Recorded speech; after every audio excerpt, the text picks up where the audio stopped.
నియోజకవర్గంలో ఉన్నాడు, నియోజకవర్గంలో ఉండాలని పాపంది చేసింది నువ్వు కాదా? మొన్న నేను జగిత్యాల కార్యకర్తలను కలిస్తే ఒక్కొక్కరు తమ కష్టాలను మనసు విప్పి మాట్లాడుతుంటే నాకు ఆశ్చర్యపోయినా.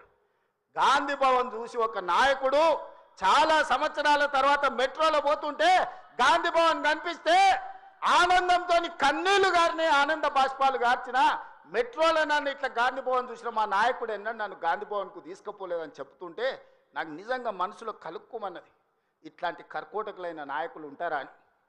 అలాంటి నాయకుని కూడా జగిత్యాల ప్రజలు 14 సార్లు బీమా ఇస్తే ఎన్నో సార్లు ఓడిపోయినా వదలకుంటేనే ఆయన వెనకాల నిలబడి ఆయన అండగా నిలబడి ఆయన భుజాల మీద మోస్తే ఒక్క ఏడాది పదవి లేకపోతే మీ గుండెల మీద దాన్ని మిమ్మల్ని మోసం చేసి పారిపోతాడా అని నేను అడుగుతున్న మిత్రులారా, ఇది న్యాయమా? ఇదేనా నీ జాతి, నీ నీతి?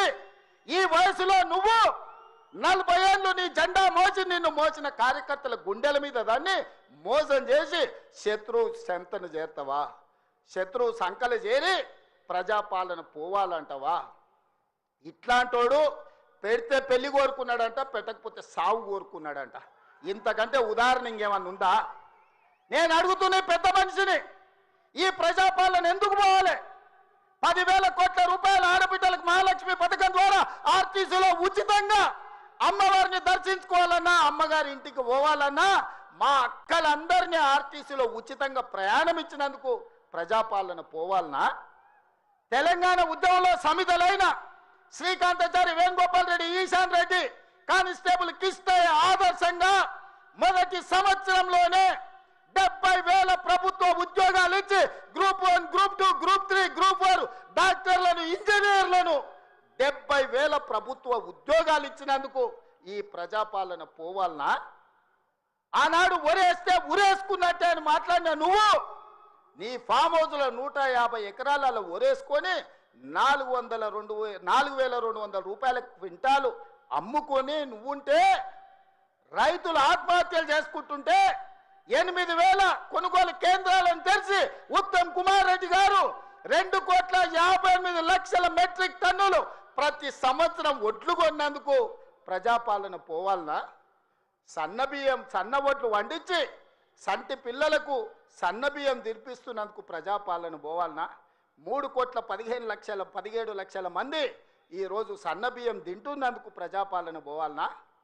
ఇవాళ పేదవాళ్ళు డబుల్ బెడ్రూమ్ ఇల్లు అంటివి, డబ్బా ఇండ్లు వద్దంటివి, కొడుకు కోడలు ఉంటే ఏడ ఉంటారంటివి, అల్లుడు బిడ్డ పండుగ కొత్త ఏడవంటారంటివి, కుక్క పిల్ల గొర్రె పిల్ల ఉంటే ఏడ కట్టేయాలంటివి. నేను అడుగుతున్న ఈడు ఉన్న మా యువకులను, మీ ఊర్లో డబుల్ బెడ్రూమ్ ఇల్లు వచ్చిందా? ఆ దరిద్రుడు మీకు ఇల్లు ఇచ్చిండా? 10 ఏళ్ళు మీకు ఇల్లు ఇవ్వలే కానీ ఎర్రవల్లి ఫామ్ హౌస్లో 1000 ఎకరాలలో ఆయన గడి నిర్మించుకున్నాడు. జన్వాడలో కొడుకు ఫామ్ హౌస్ నిర్మించుకున్నాడు. మోయినాబాద్లో తాటి చెట్టు నిర్మించుకున్నది. శంకర్పల్లిలో ఆయన బిడ్డ నిర్మించుకున్నారు ఫామ్ హౌస్లు. ఉండడానికి గడిగా ప్రగతి భవన్ కట్టుకున్నాడు. వాస్తు సక్క లేదని సచివాలయాన్ని కట్టుకున్నాడు. మీ పేదలకు ఎవరికన్నా ఇల్లు ఇచ్చిండా?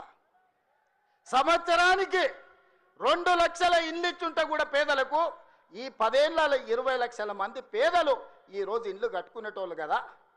తండాలలో, గూడాలలో, మారుమూల పల్లెల్లో ఉన్న ఆదివాసీలు, లంబాడీలు, గిరిజనులు లేకపోతే ఇతర పేదలు ఇల్లు కట్టుకునేటోళ్ళు ఉండేటోళ్ళు కదా. 20 లక్షల కోట్లు ఖర్చు పెట్టినావు కానీ 20,000 ఇండ్లు కూడా పేదలకు ఇయ్యలేకపోయినావు. ఈరోజు 4.5 లక్షల ఇండ్లు పేదవాళ్లకు ఇందిరమ్మ ఇండ్లు ఇచ్చిన మాట నిజం కాదా? ఈరోజు మీ గ్రామాలలో ఇందిరమ్మ ఇండ్లు కట్టుకుంటున్నది నిజం కాదా? మిత్రులారా, గుండె మీద చేసుకొని ఆలోచన చెయ్యండి. ఇలా పేదలకు 4.5 లక్షల ఇందిరమ్మ ఇండ్లు ఇచ్చినందుకు ప్రజాపాలన పోవాలనా? డబుల్ బెడ్రూమ్ ఇండ్లతో మోసం చేసిన పాపాల భైరవుడు రావాలనా? ఒక్కసారి ఆలోచన చేయండి మిత్రులారా. ఇండ్లే కాదు, ఇల్లాలి కళ్ళల్లో ఆనందం చూడాలని 200 యూనిట్లు ఉచిత కరెంటు ప్రతి ఇంటిలో వెలుగులు నింపినందుకు, పేదవాడి కళ్ళల్లో ఆనందం చూసినందుకు ప్రజాపాలన పోవాలనా?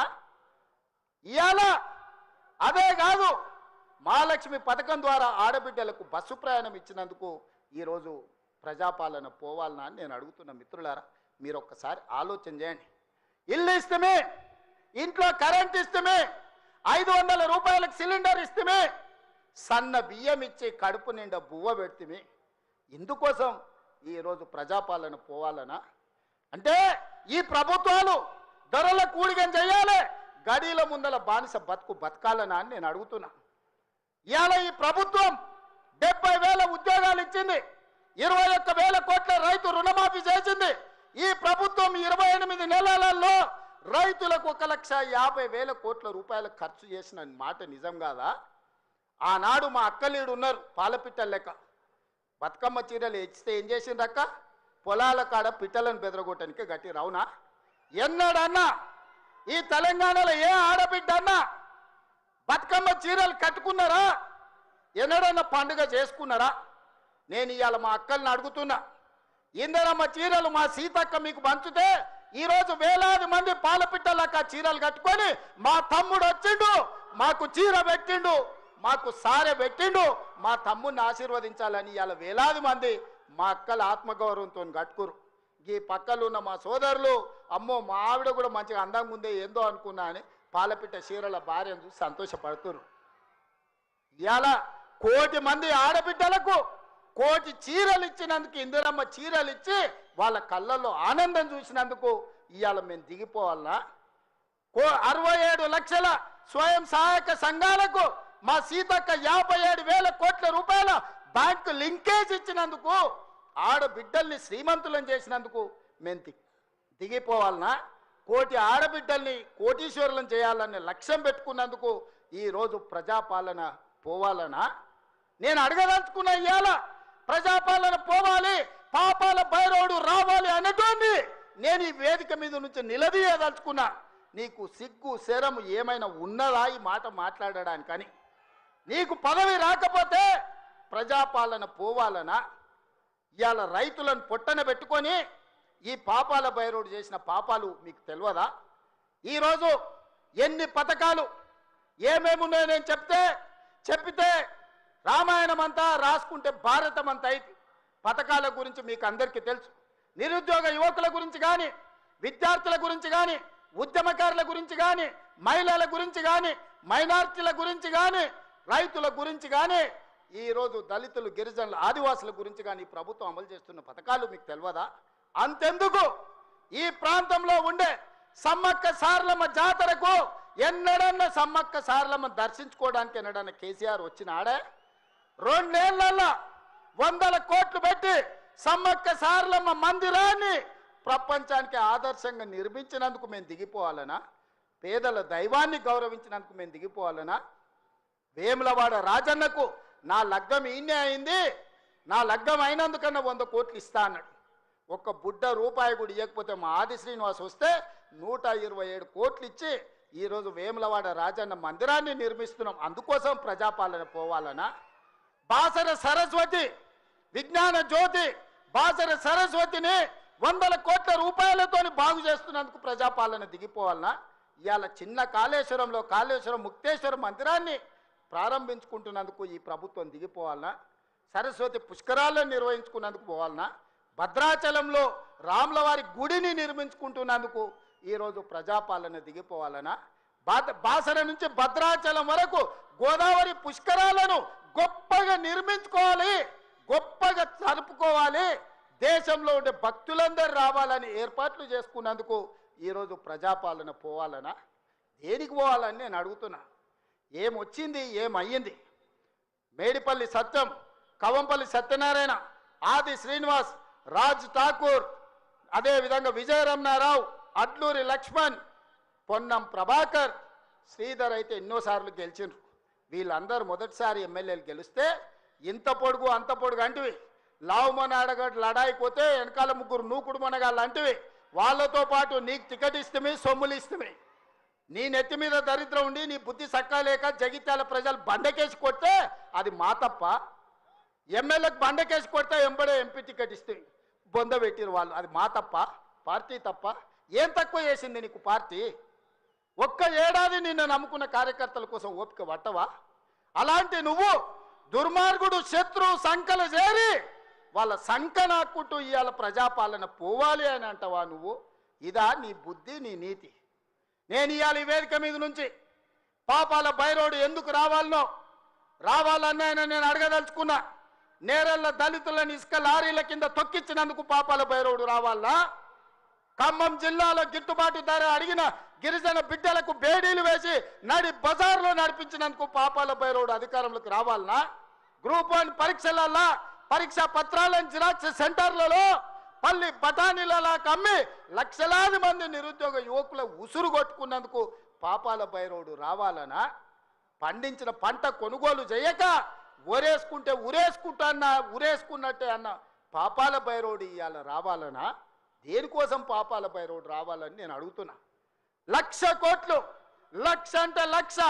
ఈ రోజు కాళేశ్వరం మొత్తం చూసి వచ్చిన కడుపు మండుతుంది. నిజంగానే ఈ చట్టాలు ఇవి లేకపోతే ఆటవిక రాజ్యమే అయితే అడవిలో చెట్టుకు ఊరేసిన తప్పు లేదు. 1,00,000 కోట్ల రూపాయలు గోదావరిలో మంట కలిపినందుకు పేరు మారుస్తవి, ఊరు మారుస్తవి, అంచనాలు మారుస్తవి, 1,00,000 కోట్లు దిగమింగుతవి. కాళేశ్వరం అని కడితే 3 ఏళ్లలోనే కూలేశ్వరం అయిపోయింది. దీనికి చెట్టుకు ఉరేసిన పాపం లేని తప్పులు చేస్తే అయినా ప్రజాస్వామ్యాన్ని నమ్మే మేము ఈరోజు సిబిఐ విచారణకి ఇచ్చినాం తప్ప చెట్టు గట్టేసి కొట్టలేదు. అదే నిజాం సర్కార్ అయితే ఇట్లా తప్పు చేసిన వాళ్ళు ఊర్లో కోదండం వేసి లాగులో తొండలు ఇడిచి తిరిగింది కళ్ళగొట్టేటోళ్ళు ఇట్లాంటి తప్పులు చేసిన వాళ్ళు. కానీ కాంగ్రెస్ పార్టీ కార్యకర్తల ప్రభుత్వం మంచిది కాబట్టే ఈరోజు ఇవన్నీ చేయలేదు. ఇవి చేసినందుకు పాపాల భైరవుడు రావాలనా? దేనికోసం రావాలి? మళ్ళా కొడుకును ముఖ్యమంత్రిని చేయడానికి, అల్లుని మంత్రిని చేయడానికి, సారాలో సోడా పోసేటోని రాజ్యసభ చేయడానికి, బిడ్డకు ఎమ్మెల్సీ చేయడానికి పాపాల భైరవుడు రావాలనా? దేనికోసం రావాలయ్యా నేను అడుగుతున్నా. ఈ కరీంనగర్లో ప్రజాపాలన పోవాలంటుండు ఒక దళిత బిడ్డ అట్లూరు లక్ష్మణ్, లేచి నిలబడి లక్ష్మణ్, ఒక దళిత బిడ్డను ఎమ్మెల్యేని కాదు ఇవాళ మంత్రిగా చేసినందుకు పార్టీ ఓడిపోవాలన్న జగిత్యాలలో ఇవాళ పొన్నం ప్రభాకర్ ఒక బలైన వర్గాల బిడ్డను మంత్రిని చేసినందుకు ప్రజాపాలన పోవాలనా? ఒక ఆది శ్రీనివాసును విప్పు చేసినందుకు ప్రజాపాలన పోవాలనా? ఓ విజయ రమణారావును విప్పు చేసినందుకు ఈరోజు ప్రజాపాలన పోవాలనా? శ్రీధర్ బాబు గారి నేతృత్వంలో నడుస్తున్న ఈ ప్రభుత్వం ప్రజాపాలన పోవాలనా? మిత్రులారా మీరు చెప్పండి. కరీంనగర్ జిల్లాలో 3 మంత్రులు 2 విప్పులు ఇచ్చినందుకు ఈ ప్రజాపాలన దిగిపోవాలనా? నీ ఒక్కనికి పదవి ఇవ్వకపోతే ఒక దళిత బిడ్డ అడ్లూరి లక్ష్మణ్ మంత్రి చేస్తే నువ్వు చూసి ఓర్వలేను అని నువ్వు అసలు మనిషివేనా? గింత అసూయ, గింత ద్వేషం ఎవరికైనా ఉంటుందా కడుపులా? ఇంతకాలం ముసుగు తొడుకొని బతికాడు. ఈ నాళ్ళకు ఆ ముసుగు తొలగిపోయింది. కడుపు నిండా విషమే. విషమున్నోడు ఇవాళ కడుపులో కత్తులు పెట్టుకొని కౌగిలించుకుంటారు. చూస్తున్నాం. ఆయన ప్రభుత్వం వస్తాడంటే ఈయనకు పదవి ఇస్తాడంట. నీకున్న ప్రతిపక్ష హోదా ఊడగొట్టకపోతే నా పేరు మార్చుకుంటా బిడ్డ కేసీఆర్. 2023లో నిన్ను ఓడగొట్టిన, 2024లో నీకు గుండు సున్నా ఇచ్చిన, సర్పంచ్ ఎలక్షన్లో పాతరేసిన, మున్సిపల్ ఎన్నికల్లో ఉప్పు పాతరేసిన, జూబ్లీ హిల్స్ కంటోన్మెంట్లో నీకు గోరి కట్టిన, వచ్చేసారి ఆ గోరి మీద మా కాంగ్రెస్ పార్టీ కార్యకర్తలు జెండా ఎగరేస్తారు. ఇదే నా సవాల్ కాంగ్రెస్ పార్టీ కార్యకర్తల తరఫున. చూసుకున్నాం కేసీఆర్, నువ్వు నేను వచ్చే ఎన్నికల్లో నువ్వా నేనా? ప్రజాపాలన పాపాల భైరవుడా? మా కాంగ్రెస్ పార్టీ కార్యకర్తల లక్షలాది మంది 10 ఏళ్ళు కేసులు కట్టుకొని జైలుకు పోయి ప్రాణాలు వదిలి ఊపిరి బిగబట్టి జెండా మోసి అధికారంలోకి వస్తే పాపాల భైరవుడు రావాలి, ప్రజాపాలన పోవాలి అని మాట్లాడడానికి నీకు సిగ్గెట్లొచ్చిందని నేను అడుగుతున్నా మనిషిని. అందుకే మిత్రులారా ఈ ఆలోచన నుంచి నా మాటగా తీసుకోండి. ఎన్నికలు ఎన్నడొచ్చినా ఎప్పుడొచ్చినా ఒక్క మాట రాసి పెట్టుకోండి. చరిత్రల కేసీఆర్ గారు జగిత్యాలలో నిన్ను పాతరేసి 100 మీటర్ల లోతు గోతి తీసి పాతి పెట్టే కార్యక్రమం మా కాంగ్రెస్ పార్టీ జగిత్యాల కార్యకర్తలు తీసుకుంటారు. ఈ తెలంగాణ రాష్ట్రంలో ఈ ప్రాంతంలో ఒక చరిత్ర ఉన్నది. 94 నుంచి 2004 వరకు 2 సార్లు తెలుగుదేశం అధికారంలో ఉన్నది.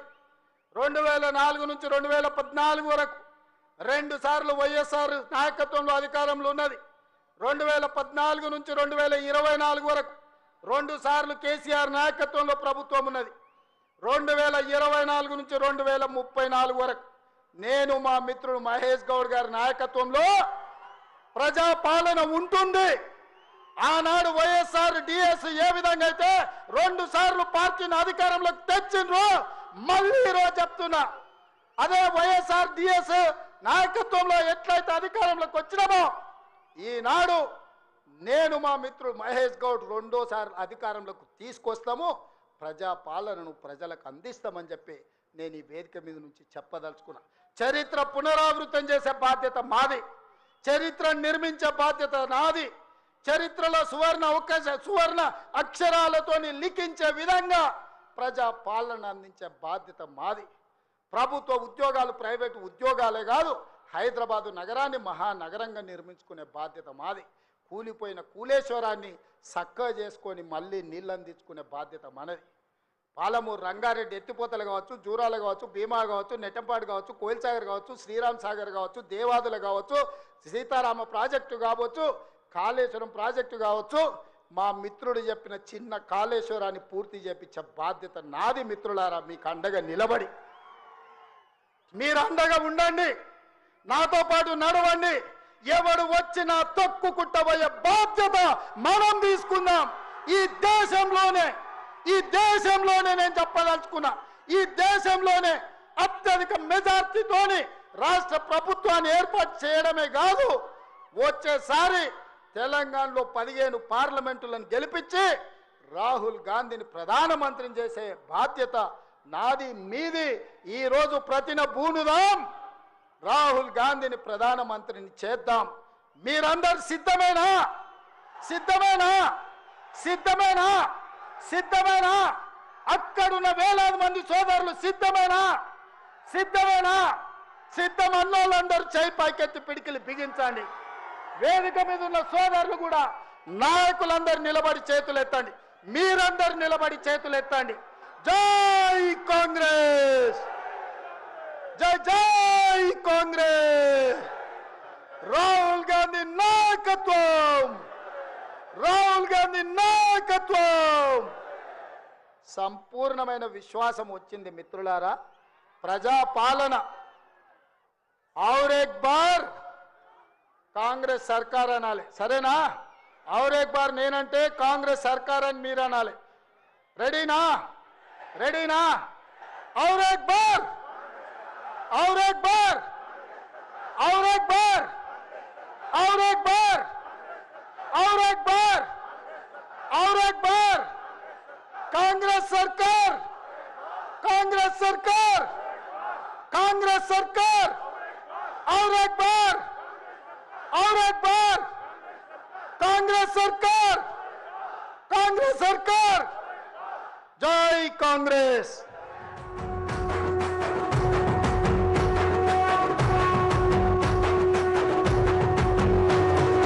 మూడు రంగుల జెండా బట్టి సింగమోలే కదిలినాడు ఒక్కరు కాంగ్రెస్ సూర్యుడు.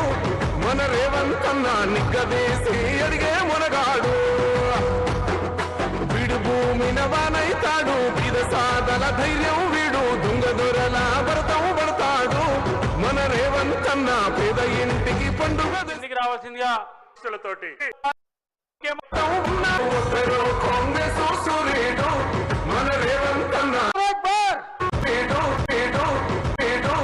మన రేవంత్ అన్నా నిగ్గదీసి అక్షర బార్, ఔర్ ఏక్ బార్, ఔర్ ఏక్ బార్, ఔర్ ఏక్ బార్. మన రేవంత్ అన్నా నిగ్గదీసి అడిగే మొనగాడు.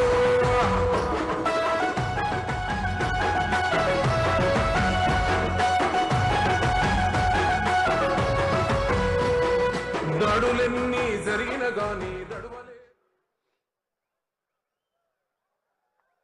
జై కాంగ్రెస్. గట్టిగా తొడేలు బయటికి వెళ్ళింది, తొడేలు గుండెలు ఎదరాలి, సరేనా? జై కాంగ్రెస్. ధన్యవాదాలు మిత్రులారా. ప్రజాపాలన ప్రగతి ప్రణాళికలో భాగంగా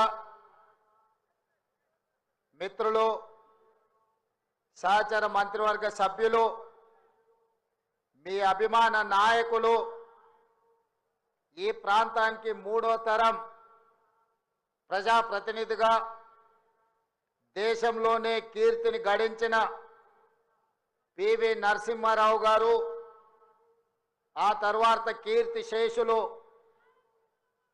దుద్దిల్ల శ్రీపాదరావు గారు వారి వారసత్వాన్ని పుణికిపుచ్చుకొని ఈ ప్రాంత ప్రజలకు 3వ తరం సేవలు అందిస్తున్న మీ అభిమాన నాయకుడు, నా మిత్రుడు, మంత్రివర్యులు దుద్దిల్ల శ్రీధర్ బాబు గారి అధ్యక్షతన రైతు భరోసా 2వ విడత నిధుల విడుదల కార్యక్రమాన్ని కరీంనగర్ జిల్లా ఇన్ఛార్జి మంత్రివర్యులు, వ్యవసాయ శాఖ మంత్రివర్యులు పెద్దలు తుమ్మల నాగేశ్వరరావు గారి నేతృత్వంలో ఈరోజు మంతని శాసనసభ నియోజకవర్గంలో 40 లక్షల పైగా రైతులకు ఈ నిధుల విడుదల చేసే కార్యక్రమాన్ని ఏర్పాటు చేసి, ఈ కార్యక్రమంలో నాతో పాటు పెద్దలు సాగునీటి పారుదల శాఖ మంత్రివర్యులు ఉత్తమ్ కుమార్ రెడ్డి గారిని, అదేవిధంగా రెవెన్యూ హౌసింగ్ శాఖ మంత్రివర్యులు మిత్రులు పొంగులేటి శ్రీనివాసరెడ్డి గారిని, అదేవిధంగా